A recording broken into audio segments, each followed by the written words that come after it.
Hello and welcome back to HardReset.Info. In this video I'm going to show you how to do a hard reset via settings on ITEL phone. Let's begin. So, all you need to do is simply go to settings.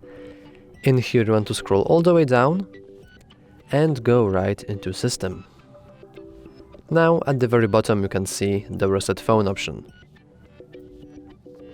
And once again at the very bottom we click erase all data.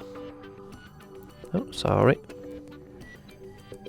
As you can see here we can see the list of basically everything that will be reset, and wouldn't you know it, it will be everything. So we simply hit erase all data. We hit erase all data permanently. And now the phone should shut down. And it is now, well, erased. Everything is gone and your phone should be basically as fresh as new.